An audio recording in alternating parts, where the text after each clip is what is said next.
মৰমৰ ছাত্ৰ ছাত্ৰীসকল, তোমালোকক মই মোৰ চেনেলটোলৈ স্বাগতম জনাইছোঁ। আজি মই তোমালোকৰ ক্লাছ 6ৰ সমাজ বিজ্ঞান সমাজ বিচিত্ৰা পাঠ্যপুথিৰ পাঠ 11 বৈচিত্ৰৰ মাজত ঐক্য ভাৰত আৰু উত্তৰ পূৰ্বাঞ্চলৰ জীৱন পাঠটোৰ অনুশীলনীৰ প্ৰশ্নসমূহৰ উত্তৰসমূহ আলোচনা কৰিম। গতিকে তোমালোকে ভিডিঅ'টো প্ৰথমৰ পৰা শেষলৈকে চাবা। অনুশীলনী 1ৰ 1 নম্বৰত দিয়া আছে তলৰ প্ৰশ্নবোৰৰ উত্তৰ দিয়া। ক নম্বৰ প্ৰশ্নটো হৈছে বৈচিত্ৰ্য মানে কি? তোমালোকে উত্তৰত লিখিবা বৈচিত্ৰ্য মানে হৈছে মানুহৰ মাজত থকা বিভিন্নতা, যেনে জাতি, ধৰ্ম, বৰ্ণ, ভাষা, আচাৰ ব্যৱহাৰ, উৎসৱ পাৰ্বণ আদি।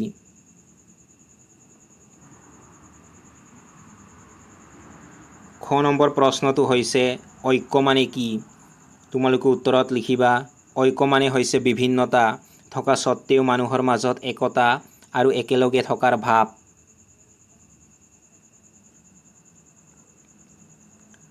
গ নম্বৰ প্ৰশ্নটো হৈছে বৈচিত্ৰৰ মাজত ঐক্য বুলিলে কি বুজা? তোমালোকে উত্তৰত লিখিবা বৈচিত্ৰৰ মাজত ঐক্য বুলিলে বুজো যে বিভিন্ন জাতি, ধৰ্ম, ভাষা আদিৰ লোকসকলে নিজৰ মাজত থকা পাৰ্থক্যক গুৰুত্ব নিদি একেলগে মিলিজুলি থকাটোকে বুজায়।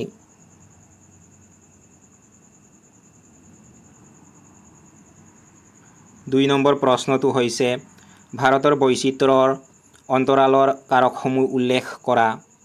তোমালোকে উত্তৰত লিখিবা ভাৰতৰ বৈচিত্ৰৰ অন্তৰালৰ কাৰকসমূহ হ'ল ভৌগোলিক ভিন্নতা, গোষ্ঠীগত ভিন্নতা, ধৰ্মীয় ভিন্নতা আৰু ভাষিক ভিন্নতা।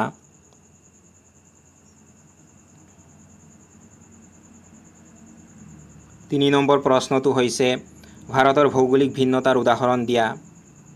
তোমালোকে উত্তৰত লিখিবা ভাৰতৰ ভৌগোলিক ভিন্নতাৰ কেইটামান উদাহৰণ তলত দিয়া হ'ল। উত্তৰে সুউচ্চ হিমালয় পৰ্বতমালা, দক্ষিণে সুবিশাল মহাসাগৰ, পূবে পৃথিৱীৰ সকলোতকৈ বেছি বৰষুণ হোৱা ঠাই, পশ্চিমে বিশাল মৰুভূমি। অনুশীলনী 2ৰ 1 নম্বৰত দিয়া আছে তলৰ প্ৰশ্নবোৰৰ উত্তৰ দিয়া। ক নম্বৰ প্ৰশ্নটো হৈছে ভাৰতক কিয় ধৰ্মনিৰপেক্ষ দেশ বুলি কোৱা হয়?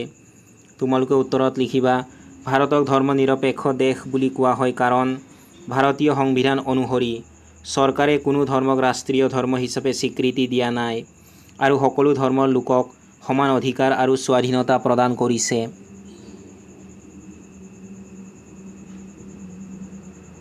খ নম্বৰ প্ৰশ্নটো হৈছে মকৰ সংক্ৰান্তিৰ সময়ত পালন কৰা দুটা উৎসৱৰ নাম উল্লেখ কৰা। তোমালোকে উত্তৰত লিখিবা মকৰ সংক্ৰান্তিৰ সময়ত পালন কৰা দুটা উৎসৱ হ'ল মাঘ বিহু আৰু পোংগল।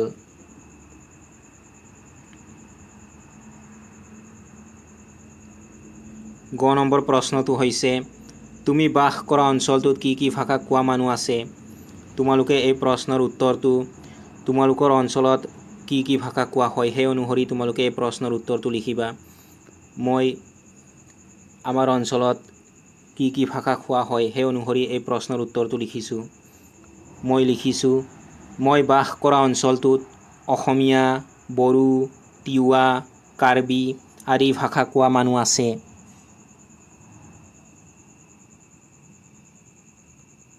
দুই নম্বৰ প্ৰশ্নটো হৈছে উৎসৱ পাৰ্বণৰ ক্ষেত্ৰত ভাৰতত কেনেধৰণৰ সাদৃশ্য দেখা যায়? তোমালোকে উত্তৰত লিখিবা উৎসৱ পাৰ্বণৰ ক্ষেত্ৰত ভাৰতত বিভিন্ন অঞ্চলত যথেষ্ট সাদৃশ্য দেখা যায়। যেনে মকৰ সংক্ৰান্তিৰ সময়ত ভাৰতৰ প্ৰায় সকলো অঞ্চলতে খেতি চপোৱা হয় আৰু শীতৰ আগমন হয়। ইয়াৰ লগত সংগতি ৰাখি অসমত মাঘ বিহু, তামিলনাডুত পোংগল, গুজৰাটৰ উত্তৰায়ণ আৰু পঞ্জাৱত লোহৰী পালন কৰা হয়। এই উৎসৱসমূহ উদযাপন কৰা পদ্ধতি, পৰিৱেশন কৰা খাদ্যৰ ধৰণ আদিৰ ক্ষেত্ৰত মিল দেখা যায়।